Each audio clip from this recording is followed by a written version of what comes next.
안녕하십니까? 스피치가 스펙을 이긴다의 저자 공미정입니다. 울지마 톤즈에서 부활까지 우리는 이태석입니다. 구수한 지음. 구수한 PD가 만난 이태석 신부와 제자들 제1부 이태석 신부를 찾아서 내정과 가난의 땅으로 향한 신부. PD는 프로그램으로 말한다. 목숨을 걸고 전쟁터를 뛰어다니고 정치권의 영입 제한이라는 달콤한 유혹을 과감히 뿌리칠 수 있었던 것은 이 원칙을 지키겠다는 신념 덕분이었다. 30년이라는 긴 시간 동안 힘들고 어렵다는 시사 프로그램을 떠나지 않았다. 공정하고 정의로운 사회를 만드는 것이 언론의 책무라고 생각했기 때문이다. 2008년 새 정부가 출범하자 회사 간부에게서 추적 60분을 떠나라는 통보가 왔다. 지역 방송국 국장 발령이라는 선심성 제안이 있었지만 거절했다. 발령 의도가 무언지 짐작은 갔지만 그보다는 내 삶의 전부였던 현장을 떠나고 싶지 않았다. 보직을 내려놓고 평PD로 돌아왔다. 부끄럽기보다는 내가 꿈꾸던 세상을 프로그램으로 말할 수 있다는 사실에 오히려 기뻤다. KBS 스페셜팀으로 복귀하자마자 방송 아이템 찾기에 나섰다.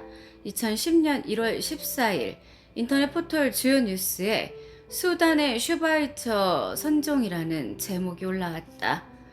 의사 출신 사제가 아프리카에서 8년 동안 선교 활동을 펼치다 48배 젊은 나이에 대장암으로 세상을 떠났다는 내용이다. 사제가 왜 목숨을 걸고 전쟁터에 간 것일까? 의사라는 직업을 버리고 세상에서 가장 가난한 곳을 찾아간 용기는 어디서 나온 것일까? 두 가지 궁금증에 대한 해답을 얻기 위해 인터넷에서 그분의 이름을 열심히 검색했지만 별다른 자료를 찾지 못했다. 주인공을 만나지도 못하고 자료도 없는 상태에서 프로그램 만드는 것은 불가능하다고 판단해 포기하려는 찰나 발신자 없이 걸려온 전화번호가 눈에 띄었다. 혹시나 하는 마음으로 전화를 걸었다가 뜻밖의 이야기를 들었다. 선종한 사제와 아주 가까운 사이로 생전 모습이 담긴 영상과 사진을 가지고 있다는 것이다. 다음 날 아침 일찍 경남 창원으로 달려갔다. 약속 장소에는 한 명이 아닌 6명의 지인들이 사진과 영상 테이프를 가지고 나와 있었다. 한 분 한 분에게 주인공이 어떤 삶을 살았는지 인터뷰했다. 모두가 눈물로 대답한다. 부모가 돌아가신 것도 아닌데 왜 목이 메어 말을 잇지 못하는 것일까? 궁금증이 하나 더 생겼다. 지인들에게 받은 자료는 아프리카에서 찍은 사진 200장, 60분짜리 촬영 테이프 40개다.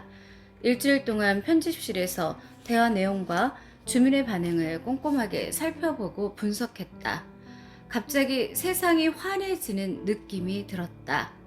절망을 희망으로 바꿀 수 있다는 자신감도 생겼다.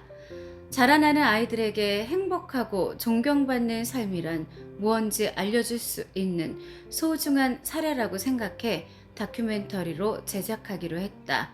그 주인공이 이태석 신부다. 톤즈로 가는 길. 2010년 2월 이태석 신부의 자취를 취재하기 위해 수단으로 출발했다. 아프리카 취재는 처음이어서 흥분이 됐다.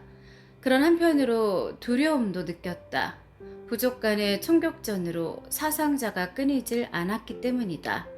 당시 유엔은 외국인의 수단 방문을 자제하라고 발표했다. 회사에서도 출장을 연기하라고 권했다. 하지만 이 상황이 오히려 이태석 신부가 지낸 곳이 얼마나 위험한지를 보여줄 수 있다는 생각에 강행했다. 이태석 신부가 살던 톤즈로 가는 방법은 두 가지다. 하나는 정식 비자를 받고 수단의 수도 하르툼을 거치는 것이다. 그러나 수단 정부는 자신들을 홍보하는 내용이 아니면 장비 통관을 금지했다. 그래서 비자 없이도 국경 통과가 가능한 케냐 노선을 이용하기로 했다. 결국 미립국을 하는 것인데 당시로서는 그 방법밖에 없었다. 톤주로 가는 길은 쉽지 않았다. 한국을 떠나기 전 질병관리청 검역소에서 말라리아 약을 꼭 복용하라고 연락했다. 말라리아 모기는 치사율이 매우 높아서 수단 국민의 사망 원인 1위도 말라리아다. 그동안 오지를 취재한 경험이 많지만 혹시 생길지도 모르는 불상사를 막기 위해 병원에서 약을 처방받고 케냐행 비행기에 올랐다. 그런데 문제가 생겼다. 약을 먹은 후 갑자기 열이 오르고 구토와 설사까지 이어졌다. 나이로비 공항에 내릴 때는 너무 기진맥진해서 죽는 줄 알았다. 해외 출장을 다니면서 처음 겪는 일이라 몹시 당황스러웠다. 혹시 이태석 신부가 원치 않는 걸까? 이런 몸으로 수단까지 어떻게 가지? 불길한 생각마저 들었다. 이틀 후 수단으로 출발하는 날, 꿈에서 이태석 신부를 만났다. 그날의 꿈을 지금도 기억한다. 나는 이 신부를 쫓아다니며 질문했다. 신부님, 목숨을 걸고 톤주에 오신 이유가 무엇입니까? 후회하지 않으세요? 어머니가 보고 싶지 않으세요? 이 신부는 대답 없이 환하게 웃기만 했다. 잠이 깨고 기분이 이상했다.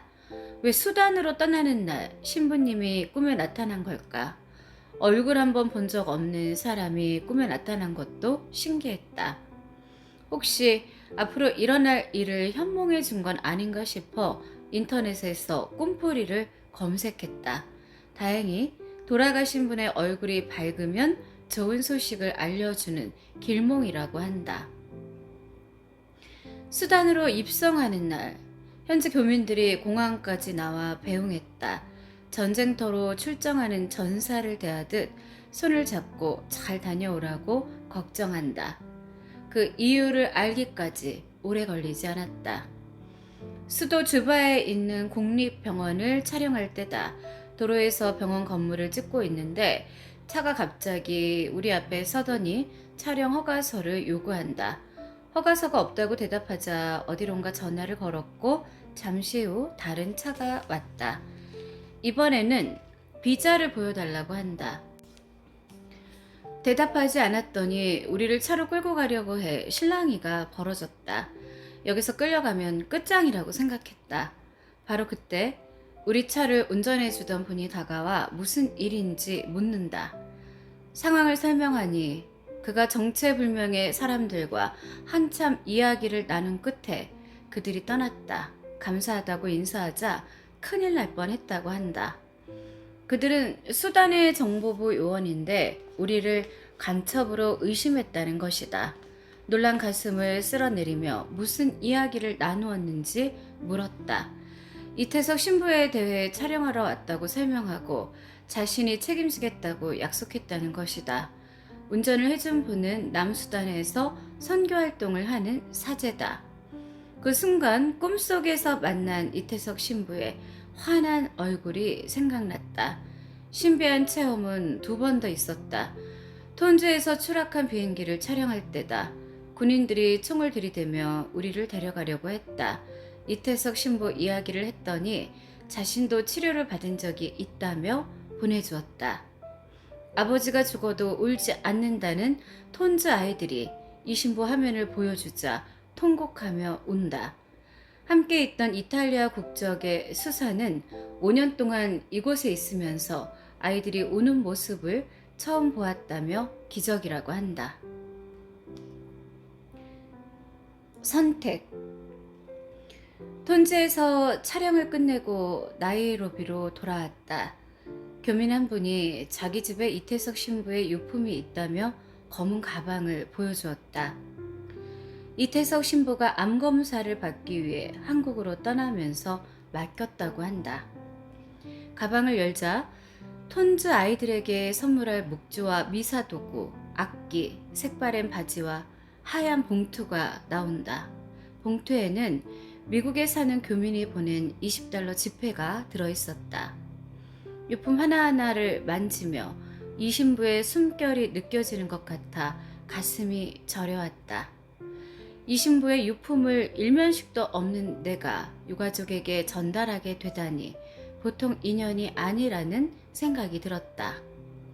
그래서 비행기를 타고 한국으로 돌아오는 15시간 동안 가방을 짐칸에 올리지 않고 가슴에 안고 왔다. 그래서 믿기 시작했다. 그분이 나를 선택하셨구나. 이 신부와의 만남이 운명적이라고 생각하는 또 다른 이유는 내가 불교 신자라는 점이다. 나는 그분의 삶을 사제 이태석보다 인간 이태석의 관점에서 보고 싶었다. 인간이 인간에게 해줄 수 있는 가장 아름다운 삶이었고 행복한 삶이 무언지를 실천으로 보여주었기 때문이다. 가톨릭 교회에선 사제의 삶을 영성적인 관점에서 바라보지 않고 일반화시켰다는 섭섭함도 있을 것이다. 실제로 그 점을 비난하는 신부도 있었다. 그러나 종교의 목표가 인간의 행복이라는 관점에서 보면 그건 지나친 욕심이다. 수많은 우여곡절 끝에 완성된 울지마 톤즈가 극장에서 상영되고 이태석 신부의 삶을 지켜본 관객들은 감동의 눈물을 흘렸다. 그 이유가 궁금했다.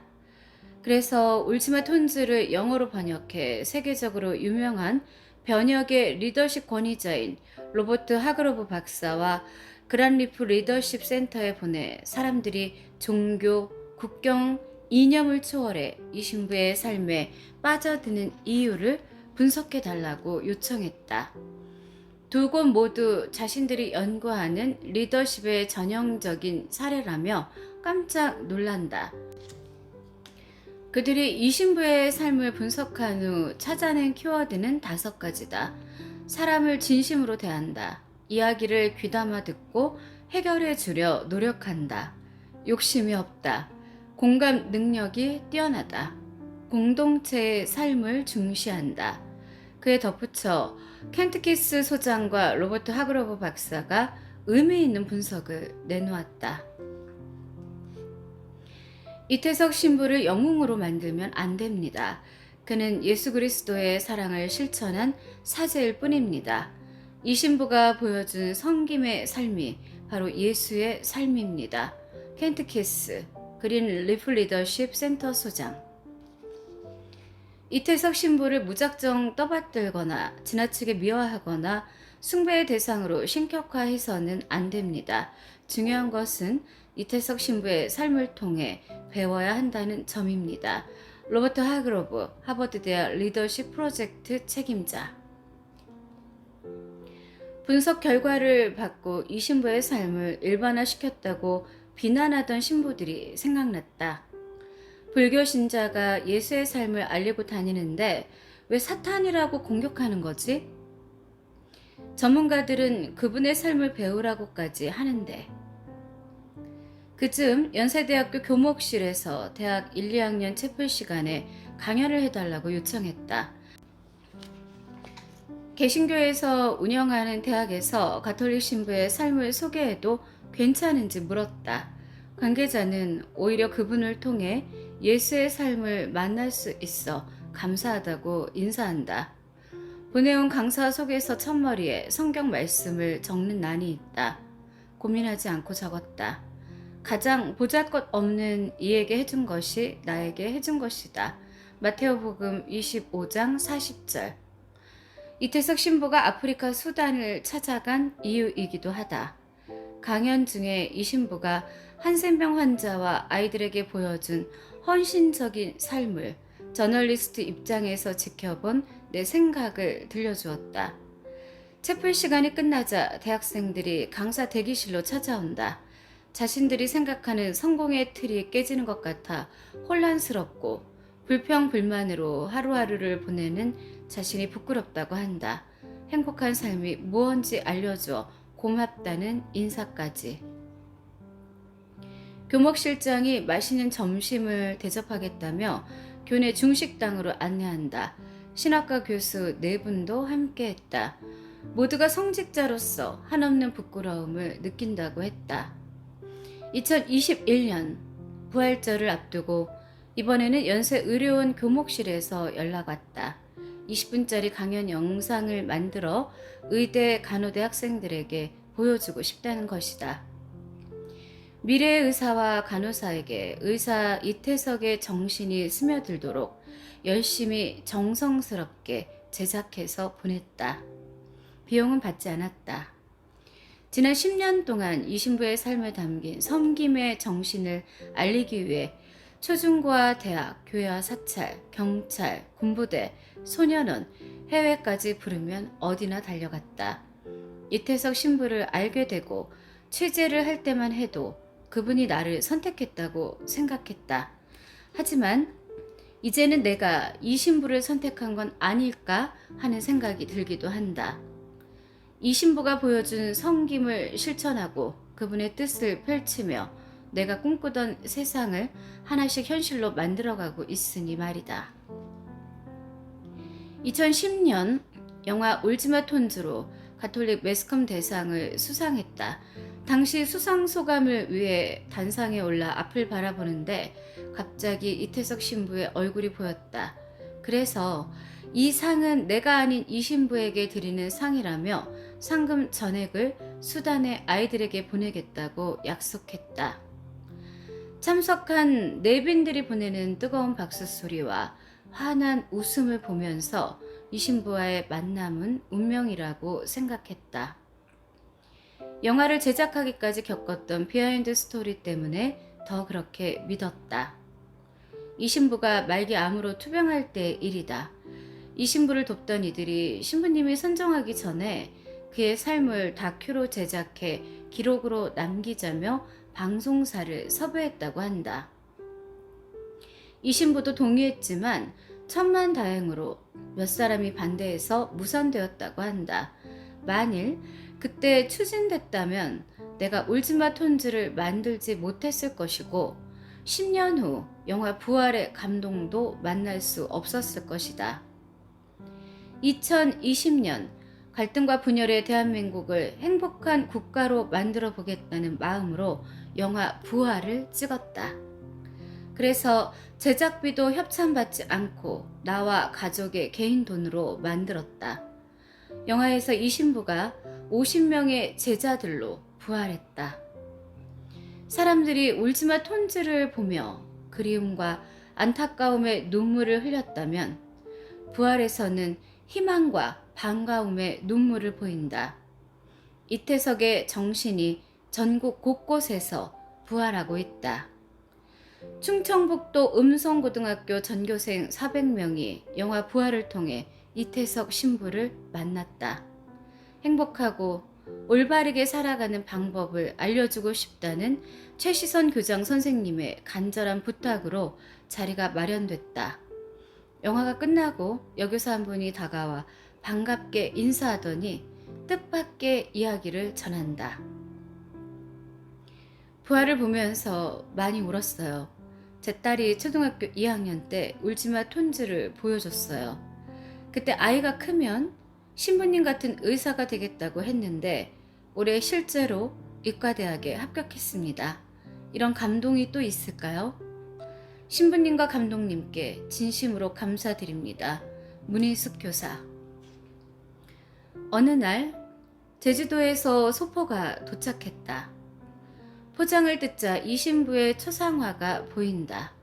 제주도 교육청 김영관 장학관이 교육자로서 그분의 삶을 담고 싶어 그렸다 한다. 초상화를 그리면서 정말 행복했다고 감사의 글도 보내왔다. 매년 1월 14일 전남 담양에 있는 이태석 신부 묘지를 찾아 추모 행사를 하고 있다. 2022년 추모 행사엔 반가운 손님이 함께했다.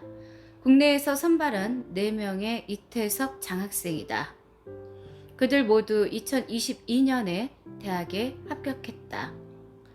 이 신부의 길을 가겠다며 간호학과를 지원한 남원 서진여고의 양현아 학생은 말한다.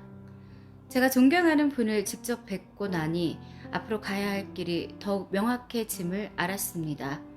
간호사가 되어서 가난하고 고통받는 사람들을 치료해 주겠습니다. 이 신부 무덤 앞에 올린 초상화의 얼굴이 오늘따라 더 환하게 웃는다. 나는 그분에게 약속했다. 당신의 삶을 담고 싶어 하는 사람들이 많아지도록 하겠습니다. 그래서 당신이 꿈꾸던 세상을 만들어 가겠습니다.